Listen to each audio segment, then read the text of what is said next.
I am Tim, husband of one, father of five, realtor, and this is Behind the Sign. And today we got a special guest, Chi from Baltimore, Maryland.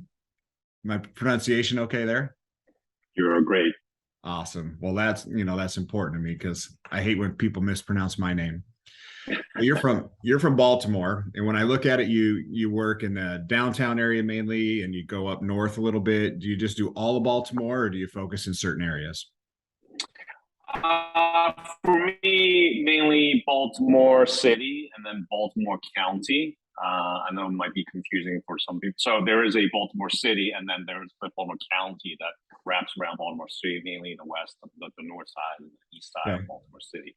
So mainly I concentrate on those, the city and the county, and then of course I can do all the other counties around Baltimore, so to speak. Gotcha. So you work for Real Broker. Real's Mhm. kind of they've come onto the stage here quite a bit in the last what 2 or 3 years. Is that right?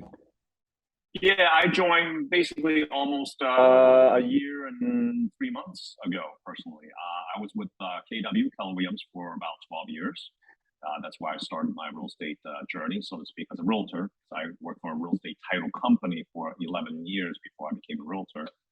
So when the market crashed back then, I'm sure we'll talk about that. Yep. I became a realtor, and with Keller Williams then since then, and then I learned everything Keller Williams and nothing wrong with it, but the market shifted and everything, and people were working from home, and why am I paying what I'm paying, and a lot of stuff, and a lot of people that I know doing real estate content went there, and Bob Tompkins, I don't know if you know him, but that's where I'm at now.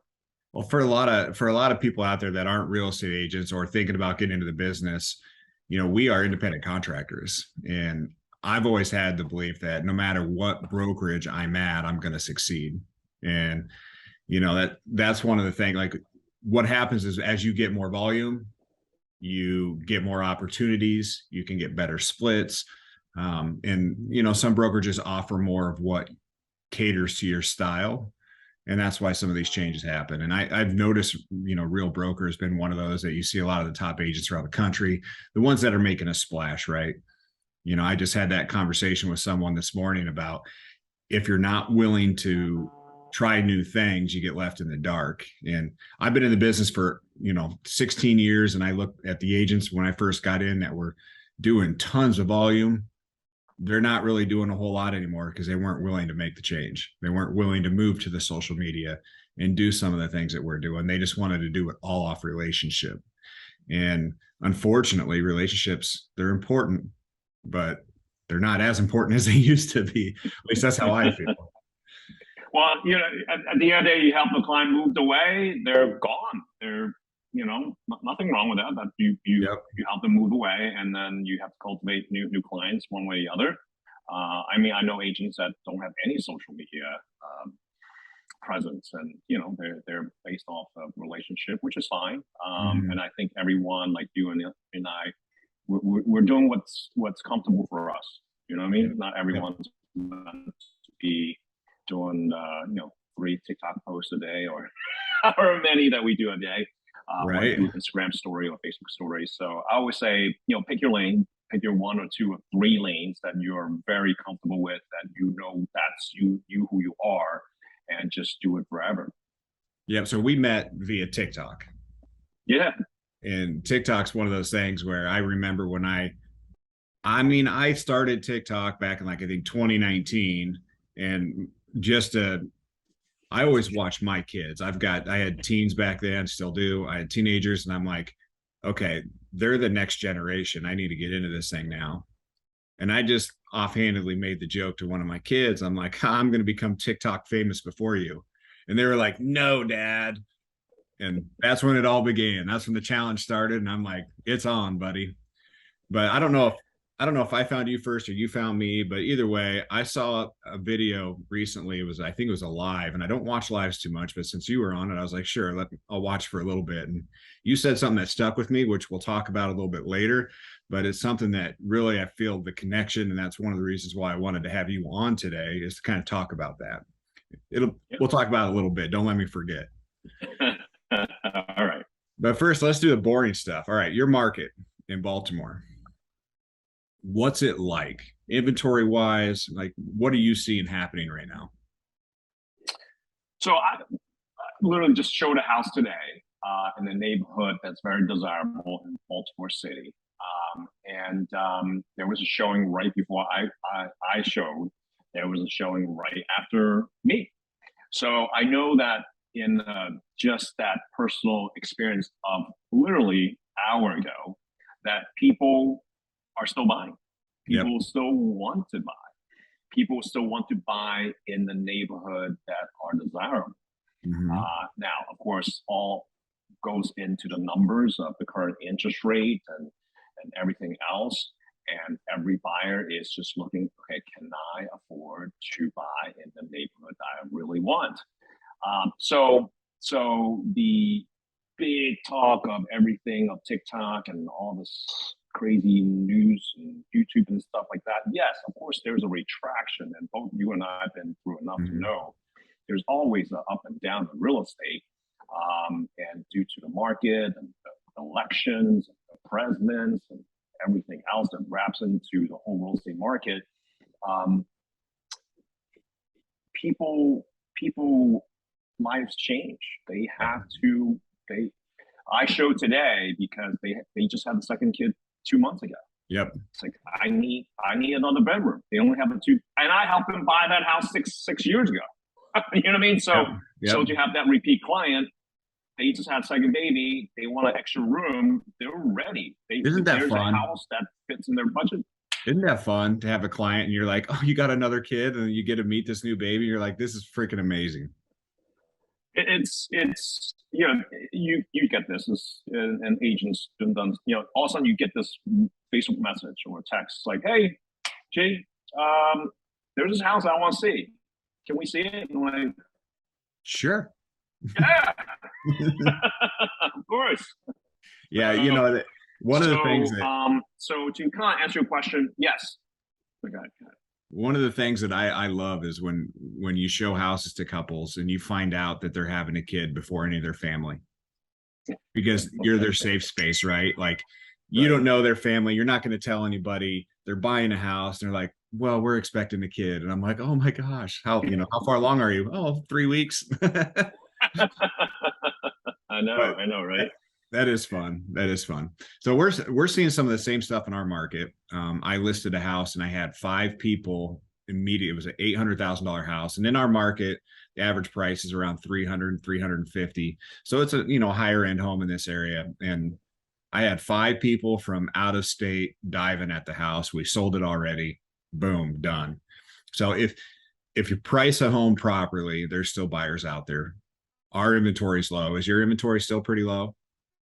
So there's two different ways. So Baltimore City, it's not as say, not as it depends on the neighborhood in Baltimore City. Okay, there's your go-to neighborhoods in Baltimore City, and then there's everything Yep. else. Yep. Baltimore County, same thing. But it's a little bit more desirable because a lot of them have to do with schools. So Baltimore City is now known for overall the best schools all around the city. There's pockets of good schools. So I would say that there's inventory is growing, but for me, the other scenario that I put out a listing about 3 weeks ago. We have showings, a handful of showings, not as crazy as I wanted. And I need to have that conversation with the seller today, actually, to say, hey, we have to lower the price. So the thing is that twice someone said it's on our top two, but my clients made an offer on another house. The worst thing to have happen is to have someone make a decision based on your listing. Yeah. So, so, so things are still selling. Yeah. It's just that you have to price it. And for me, I'm sure for you and a lot of people, my rule today, my rule to all my clients is location, condition, price, pick two, might be two and a half. And I asked that question to my clients, which I helped 6 years ago today. And I asked, hey, do you still remember my rule? And the wife like knew 2 out of 3. Yeah. And so that sticks with them of that. And the husband was like, I don't even know, what are you asking me? And the wife's like, yep, I remember, like price, location, condition. So so that's always been the rule, no matter the market. Because I Yes. came in when short sales and foreclosures and everything, take a litter, whatever you want. And but no different than the animal market. Yeah, and I mean, that's a great, like, I might start using that. I'm far enough away. I think I can. Not going to affect the competition, right? But I do think that, Yep. look, there are a few things you have to focus on. And so when someone calls me and they want to buy a home on contract, they're like, hey, I'm looking to buy a home on contract. My conversation with them immediately goes to, don't do it, because it's such a limited number of homes. And just because you want to own a home, you're going to end up giving them your down payment, moving into a neighborhood that you wouldn't move into if you were buying a house normally, if you had more options. And then you're going to want to leave, and then you're going to have to forego all that money you put down payment. And that's the same thing in this situation, where you have to pick something that means something to you, and location is usually the number one. And then it's the layout of the house. Like, you got to make sure it fits your needs living in it and in the location. Otherwise, you're going to be that one call me a year later, which is fine. I love selling homes, but I also don't want my clients losing money, right? So, Right. absolutely the truth. Yeah. So in Baltimore, okay, so some agents have, they're buyer heavy. Some are, they really only want to be a listing agent. They have buyer reps help them out. New construction, investment properties. Where do you spend the majority of your focus on? For me, it's right now, last few years, been 50-50. Yep. Have listings and have buyers. I just basically this year have a buyer's agent to offset buyers. And what we've been doing is, so to go back, I've learned this early on. In any new agent who's watching, you're going to be buyer heavy from the beginning. Mm-hmm. That's usually you do open houses, you do buyers, and it's people. It's easier for you to work with buyers than listings, because listing is somewhat of an art. Once you get it down how to market a listing and the way you list a property, then you will get more listings.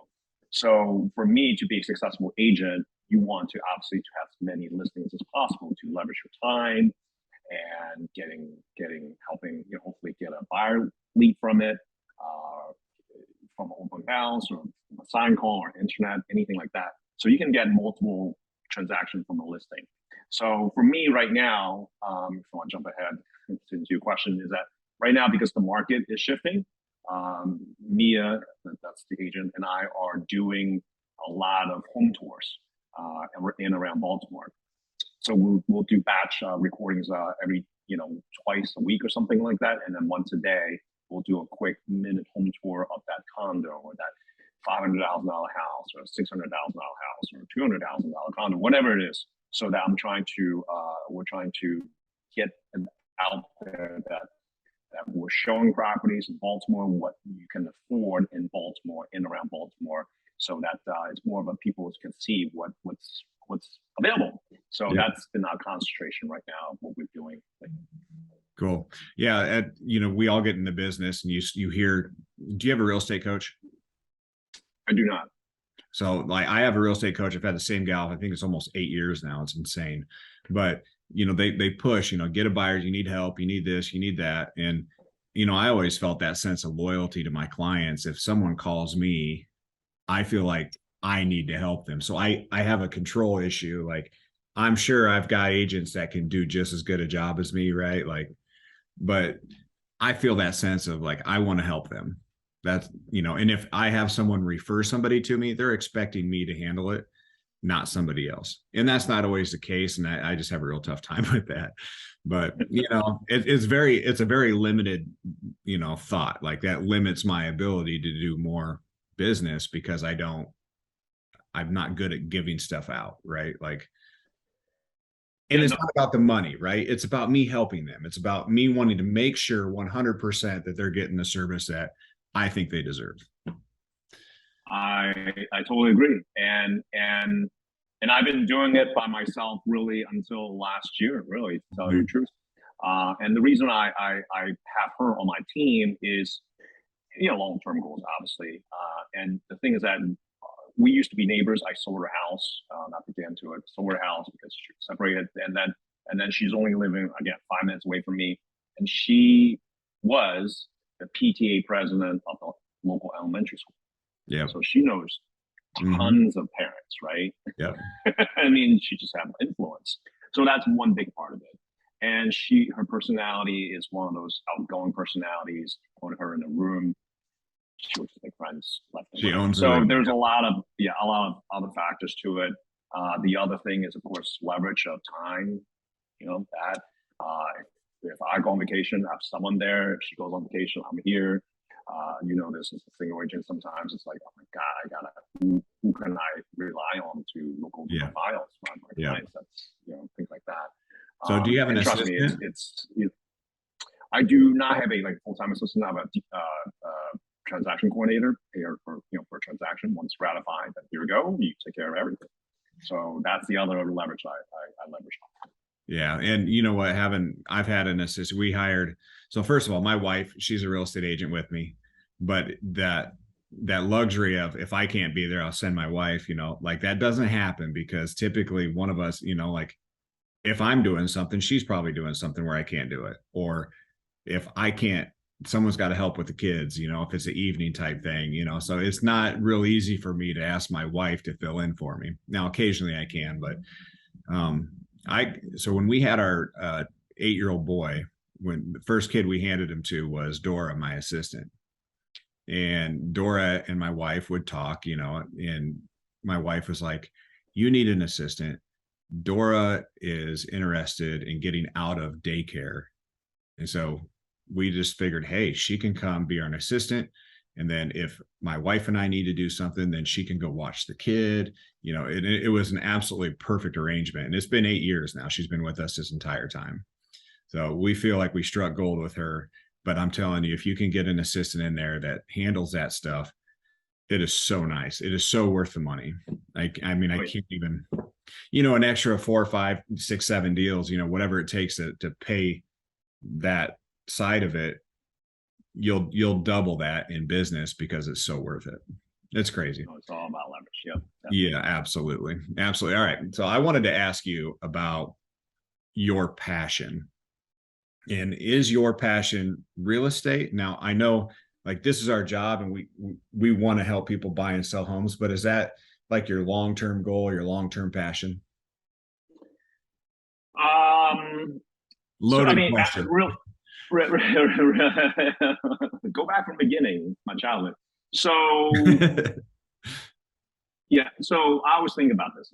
Is it the actual real estate part that I love, or is it helping people that I love? Mhm. And I think for me, I helping people, using real estate to help people. Yep. That's the easiest way I would say to your question, because if I were to, I would say this. Before I became a realtor, I worked for a real estate title company for 11 years. So that's the different part of the real estate transaction. Yes.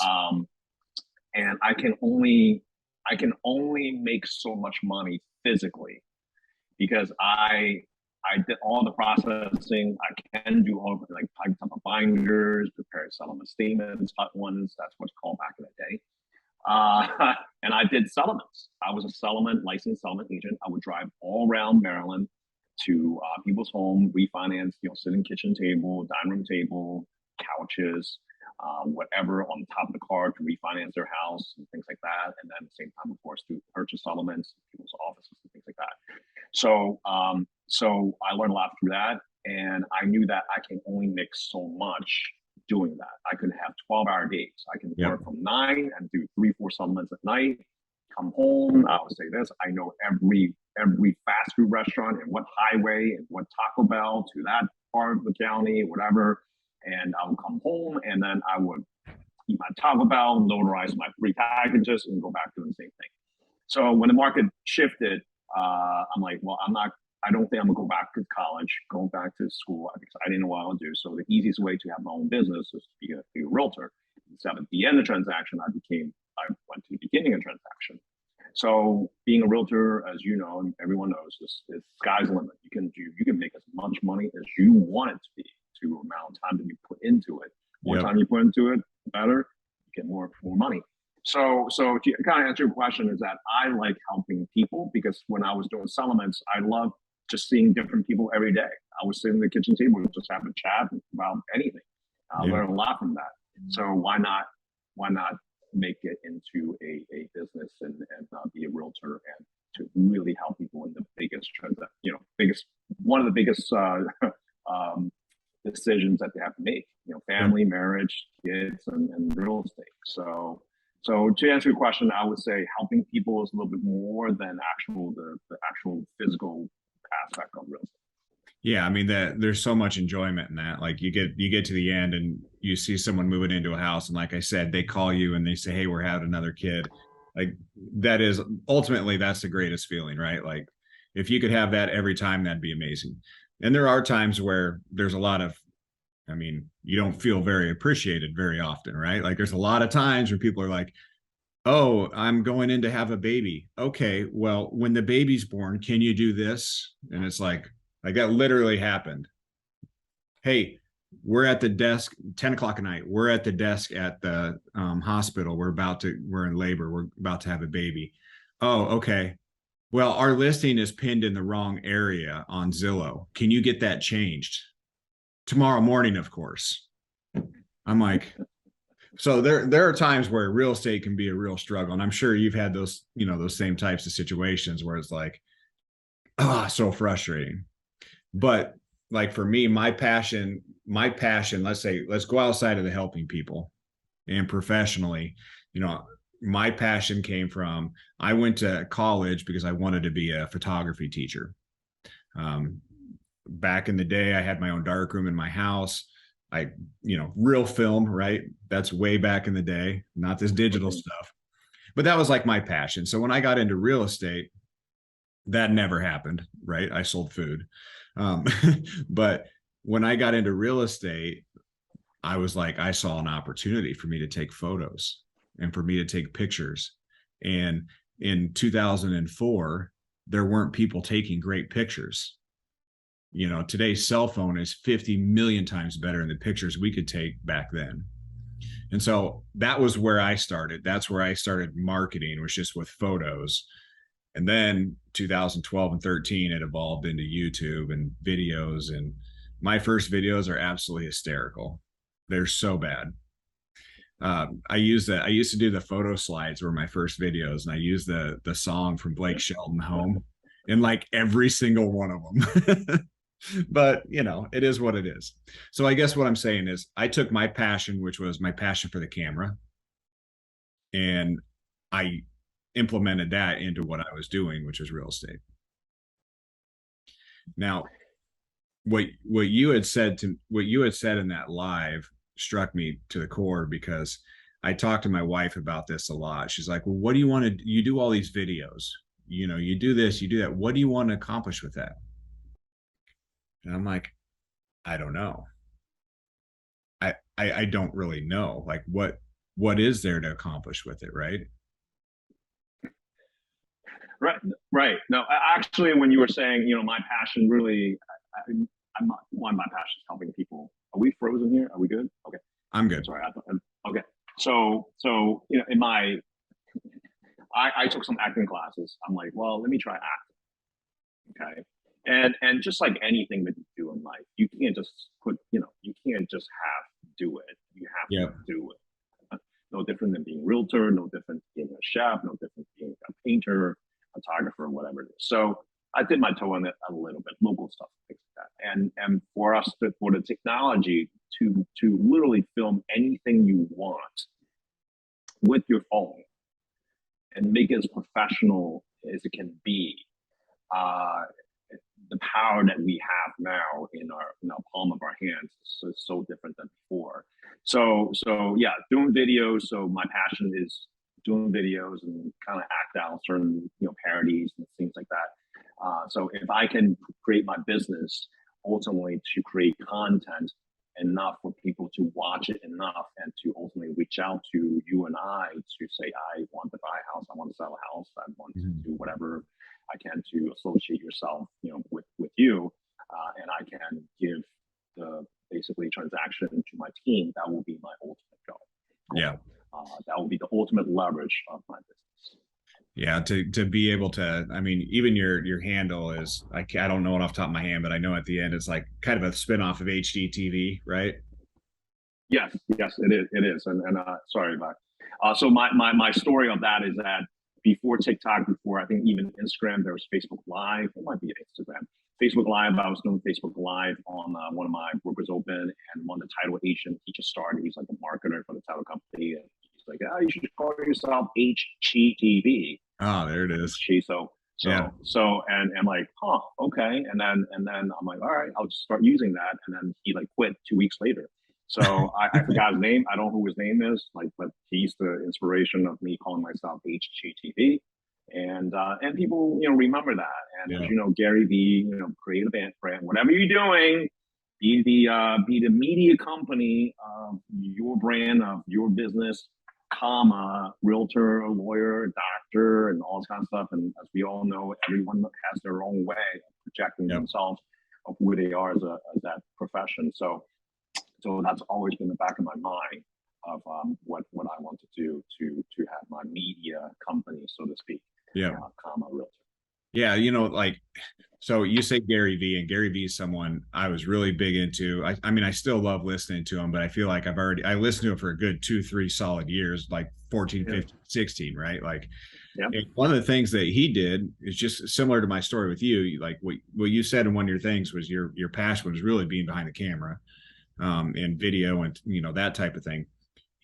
I remember I had a meeting. I was really big into Facebook. My Facebook page has got like 6,000 followers, and in our area, it's higher than most of the companies in the area. And it's been a long growth, right? But I started it early, and I did some things early on, kind of by accident, that grew it. But I had my broker would ask me to come in and talk to the class about how you can grow that and how you can get business off social. And this is in 2012. I mean, a long time ago, maybe Yeah. 2013, but a long time ago. And I had just started listening to Gary Vee a year later. But what I said to my broker was, sure, I will, because I know nobody's going to be as consistent and no one's going to do it as good as I will. So I'd be happy to come in and do it. And my point wasn't that I'm the greatest. My point was they'll try it a couple times and then they'll quit, right? Like, oh, it didn't work this time and I'm going to stop. And when I listened to Gary Vee, he would say things like I share everything I know, because no one's going to out hustle me, nobody's going to do it better than me. I'm going to stay consistent. And I'm like, all right, that's my guy. Like, it struck a chord. So I listen a lot to him. And then when you said that about, your passion's kind of about being behind the camera, I kind of felt that same feeling. Like, I like that. And I'd already liked your stuff because you're authentic. I think that's something you really focus for. Am I right? Thank you. I appreciate that. Yeah, you can only fake it for so long, you know. Yeah. Yeah. I can fake. That's the thing, is that's why I said in the beginning, pick your lane. Listen, if you love knocking on doors, go at it. But Mm-hmm. that's not me. If you love cold calling expires, well, now could be expires. Right. For sale by owners, go at it. I mean, that's who you are. Love it. But I love to create. You know what I Yep. mean? To have the freedom to create really whatever I want, and do parody videos with a twist of a real estate theme to it. And people will remember that, and people love that. And I love the reaction. It's funny because sometimes I'll put out these videos and people have great reaction online, like they'll put, oh, it's awesome. But I've been to rooms where I will show my past parodies and things like that, and to actually witness when people laugh Yeah. on my videos, that's the awesome feeling. Right. So yeah, it's like Gary Vee. I mean, the one really video, and I mentioned it before, is like your brand and your media is that Inman conference that he did on that YouTube thing, and that was like 2000, I think the 2016 or I remember That that in when he Florida. yeah when he said that, like, media company, it's the content that you put out. It's not just like, right hook, right hook, right hook. There's Yep. no jabbing. It's right hook, right hook. Yep. Like, you're Yep. selling something, you're selling, and people are like, I don't want to be sold. Right. So as you said, just be yourself, be who you are. I tell the agents all the time, just if you want to dabble in TikTok, just do Instagram stories, the Facebook Mhm. story. Just show your day. You're Something. doing Yep. research, right? Something that will people will watch. You then right there, you're literally creating your own show. You don't need Yep. Bravo. You're creating your own show. Yep. Yeah. The parody. So that's the thing I know. Like, I know you enjoy doing the media thing because it is the hardest thing when you spend time and money putting together something that's like you think's really good, right? And then you get like 10 views on it. Right. And then you come back the next time and you keep doing it. Like, that's where a lot of people get discouraged on that first one. I watched your music video that you did in that basement where you were singing the parody. Oh yeah. I Yeah. I can't remember the song. It was a song. What was it? Wonderwall or something. Wonderwall. Yeah. Mm-hmm. Dude, that was great. It was fantastic. And I mean, you had 180 views on Instagram, which, like, we would want more, right? You want like thousands of views, but when you do something that good, it's like you should get it, but it just doesn't hit the algorithm right. So I would say reshare that thing, because now you got more followers. You might get a better reaction from the greater public. But I loved it and I laughed at it because it was great. Like, I'm not a Well, singer. thank you. Thank you. I'm not a singer, so I can't do that. I got to stay authentic, right? Like, you don't want to be singing on camera, but it was good. And I say this, to people like, well, people judge me or whatever, and I tell people, like, listen, we're not filming Shawshank Redemption here. We're Right. not filming, we're not filming whatever your favorite film is. And then, of course, I say this because, and then Bob and I did a parody to Shawshank Redemption. So so so I keep saying that, and then I said we did parody, but you got to have fun. Real estate, Absolutely. it can, like you said, it can chew you out. That's why people don't make it on real estate. They think it's easy. And I say this in one of my videos, it's like dating 16 people at the same time. I 100%. mean, and people will love you, and then some people will date you and use you until they find someone else, and you get that breakup text and get that breakup emails. Like, I literally just spend so much time with you, and you're gonna break up with me and use someone else to marry or to write a contract to buy a house, like, Yeah.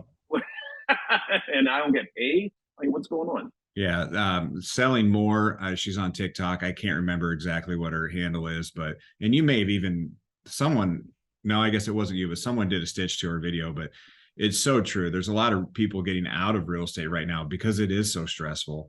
And honestly, like, the amount of pain that we go through when we get used, no one understands that.